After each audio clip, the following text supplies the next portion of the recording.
السلام علیکم، میں سمی ابراہیم اور آپ دیکھ رہے ہیں ہمارا یوٹیوب چینل۔ آج 1 نومبر ہے، سوموار، سن 2021۔ لبیک اور حکومت کے درمیان جو معاہدہ ہوا ہے اس کے حوالے میں اس وقت پورے ملک میں کیا سرائیاں بھی کی جا رہی ہیں۔ جو تفصیلات ہیں وہ حکومت نے اور تحریک لبیک نے اس کو خفیہ رکھنے کا فیصلہ کیا، لیکن کچھ چیزیں اس کی منظر عام پر آ گئی ہیں، اور جو اس معاہدے پر عمل درآمد ہوتا جائے گا تو یہ بات بھی سامنے آ جائے گی کہ اصل معاہدہ کیا تھا۔ میں تھوڑا سا جو سوشل میڈیا پر جو بات ہو رہی ہے اور نیشنل میڈیا پر جو بات ہو رہی ہے، ویسے تو یہ کہا جا رہا ہے کہ یہ کسی کی جیت نہیں، کسی کی ہار نہیں، بڑا ذمہ دارانہ رویہ اختیار کرنا چاہیے میڈیا کو، اور یہ ایک سینسٹیو ایشو ہے، اس کے جو سینسٹیو معاملات ہیں اس پر بات نہیں ہونی چاہیے۔ لیکن بڑے بڑے بلاگر، بڑے بڑے اینکر ایک بات کو خاص طور پر وہ ہائی لائٹ کر رہے ہیں کہ جی تحریک لبیک جو فرانسیسی سفیر کا معاملہ ہے اس سے انہوں نے دستبردار ہو گئے، اور پھر یہ کہا جا رہا ہے کہ بنیادی طور پر تو یہی نکتہ تھا جس کی بنیاد پر لوگوں کو اکٹھا کیا گیا، اور جو لوگ آئے ان کے دلوں میں نبی پاک صلی اللہ علیہ وسلم کی بڑی محبت تھی، تو وہ سارے کے سارے عاشقان رسول جو ہیں وہ فرانسیسی سفیر کو یہاں سے نکالنے کے مطالبے کی حمایت میں یہ لوگ آئے۔ اسی بنیاد پر یہ تحریک چل رہی تھی، اس لیے لیکن تحریک لبیک کی قیادت جو ہے وہ اس سے دستبردار ہو گئی ہے۔ یعنی انڈائریکٹلی یہ بتایا جا رہا ہے کہ تحریک لبیک جو ہے اس کی جو قیادت ہے وہ اپنے اس مطالبے سے دستبردار ہو گئی ہے جس پر یہ ساری کیمپین کی گئی تھی۔ یہ ایک تاثر دیا جا رہا ہے، تو میں یہ سوچ رہا تھا، پھر ساتھ ہی یہ بات کی جا رہی ہے کہ اس میں کوئی جیتا نہیں، کوئی ہارا نہیں، معاہدے کی تفصیلات بھی سامنے نہیں ہے، لیکن یہ بات ہے کہ دستبرداری ہو گئی ہے فرانسیسی سفیر کو یہاں سے بھیجنے کے مطالبے پر۔ میری جو تحریک لبیک کے لوگوں سے بات ہوئی وہ بھی ٹائٹ لپڈ ہیں، اس حوالے سے کوئی بات وہ نہیں کرنا چاہتے، لیکن ایک بات تو وہ کہتے ہیں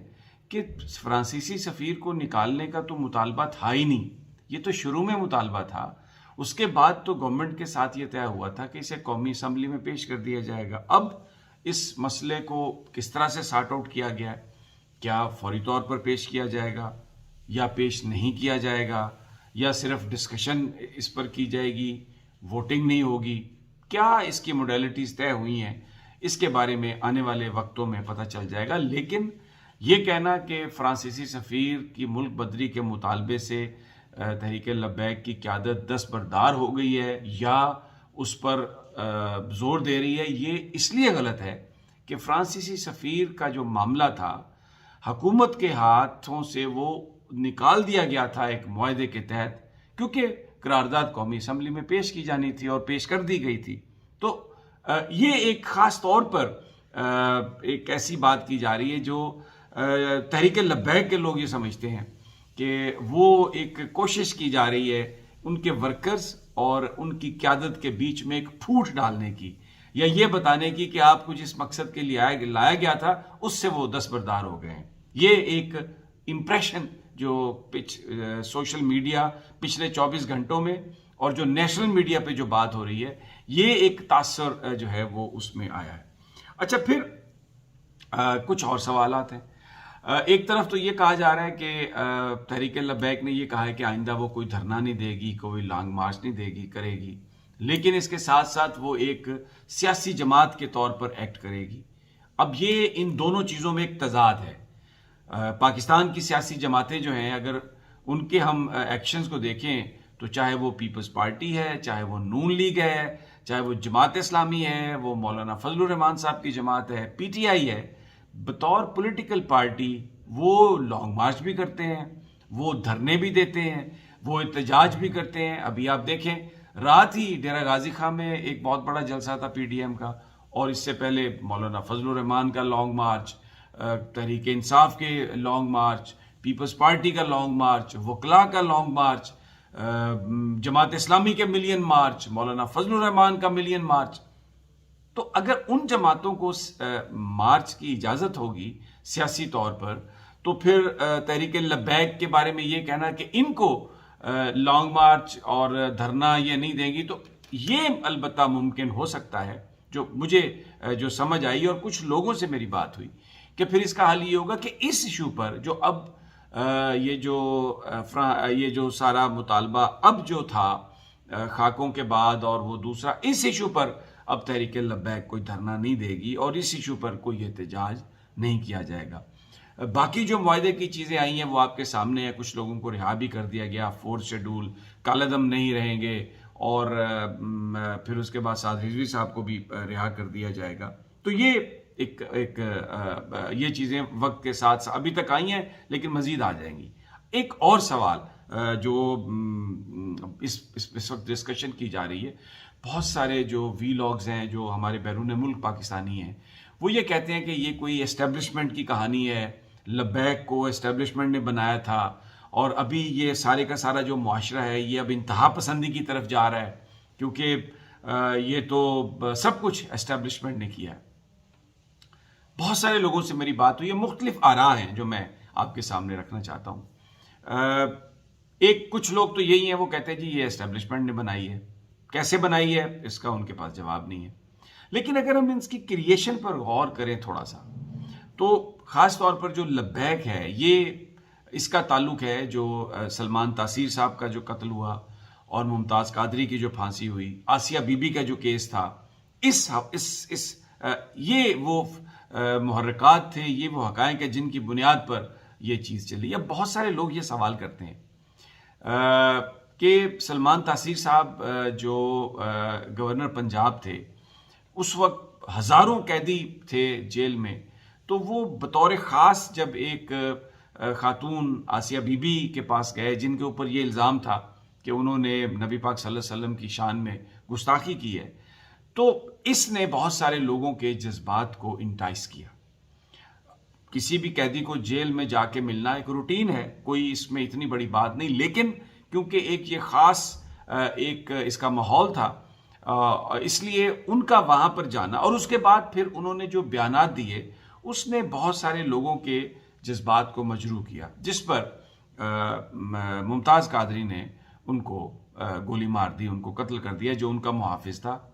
یہ واقعہ ہوا۔ اس کے بعد اب جو لوگ، بہت سارے لوگ ہیں، وہ یہ کہتے ہیں کہ بھلے اسٹیبلشمنٹ کریٹ کرنا چاہتی تھی، لیکن اگر سلمان تاثیر صاحب جیل میں جا کر اس خاتون سے نہ ملتے اور اس طرح کی بیان بازی اگر نہ ہوتی، تو ممتاز قادری نے جو کچھ بعد میں کیا شاید وہ یہ نہ ہوتا۔ پھر ممتاز قادری جس وقت پھانسی دی گئی، ہزاروں قیدی پنجاب کی، پاکستان کی جیلوں میں بند تھے، جو جن کو سزائے موت ہو چکی تھی، لیکن ان کی سزائے موت پر عمل درآمد نہیں ہوا، اور ابھی بھی نہیں ہو رہا۔ تو پھر ممتاز قادری کو سزائے موت دینا، اس نے جذبات کو مزید انٹائس کیا۔ اب اگر یہ جو سارا آرگیومنٹ ہے وہ یہ ہے کہ اگر ہمارے سیاستدان رسپانسبلٹی کا مظاہرہ کرتے اور ان چیزوں پر زیادہ ایمفیسائز نہ کرتے جو مغرب کے لیے بہت زیادہ جن کی اہمیت ہے، اور ایک خاص اگر آپ ایک نظریے کے تحت اس پر بات کریں تو مغرب آپ کو پسند بھی کرتا ہے، تو اگر یہ سب کچھ نہ کیا جاتا تو شاید ان چیزوں کا جواز نہ ہوتا۔ ان تمام چیزوں کے باوجود میں یہ سمجھتا ہوں کہ قتل جو ہے کسی کا کرنا وہ ٹھیک نہیں ہے، وہ آپ قانون کسی کے ہاتھ میں نہیں دے سکتے۔ ریاست کا کام ہے کہ وہ کسی کو سزا دے، اور ریاست ہی کا کام ہے کہ وہ یہ جو سارے معاملات ہیں ان کو ہینڈل کرے، انڈیویجولز کو ہینڈل نہیں کرنا چاہیے۔ لیکن یہ کہنا کہ یہ سب کچھ اسٹیبلشمنٹ نے کریٹ کیا ہے، ہو سکتا ہے اسٹیبلشمنٹ نے کریٹ کیا ہو، لیکن اس کے مواقع ہمارے سیاستدانوں نے فراہم کیے، اپنی کج فہمی کی وجہ سے، کسی کو خوش کرنے کی وجہ سے، اس انتہائی سینسٹیو معاملے پر جو ایک بالکل بچگانہ اور ایک احمقانہ رویہ اختیار کیا گیا، اس نے معاملات کو طول دیا، اس نے اس معاملے کو ہوا دی۔ اچھا، پھر ایک اور بات کی جا رہی ہے کہ جی یہ جو احتجاج ہے تحریک لبیک کا، یہ احتجاج جو ہے یہ سیاسی جماعتوں کے احتجاج سے مختلف ہے، اس میں لوگ نہیں مرتے، اس میں گولیاں نہیں چلتی، اس میں تو پتہ نہیں شاید پولیس والوں کو پھول پھینکے جاتے ہیں، اس قسم کی باتیں کہ جناب یہ تو جو دھرنا ہے نا، یہ تو سیاستدانوں کے دھرنے سے یہ تو علیحدہ ہے۔ اب تھوڑا سا ذرا جب میں نے اس پہ ریسرچ کی تو کیا مجھے نظر آیا، پی این اے کی تحریک جو چلائی پاکستان نیشنل الائنس قومی اتحاد نے ذوالفقار علی بھٹو کے خلاف، 700 لوگ اس میں مرے، 700 لوگ۔ لیاقت باغ میں اس سے پہلے جب اے این پی نے جلسہ کیا یہاں پر تو اس پہ فائرنگ اور سب کچھ، اس میں درجنوں لوگ مرے، یہ پنڈی میں لیاقت باغ میں۔ پھر اس کے بعد ہم نے ایم آر ڈی کی جو تحریک تھی، movement for restoration of democracy, political movement تھی، پتہ نہیں کتنے لوگ ملے اور آپس میں لڑائیاں اور جھگڑے سب کچھ ہوئے۔ اس کے بعد ہم آ جاتے ہیں، یہ کو بہت زیادہ دور نہیں، یہ جو ماڈل ٹاؤن کا جھگڑا تھا، یہ سیاسی جھگڑا تھا،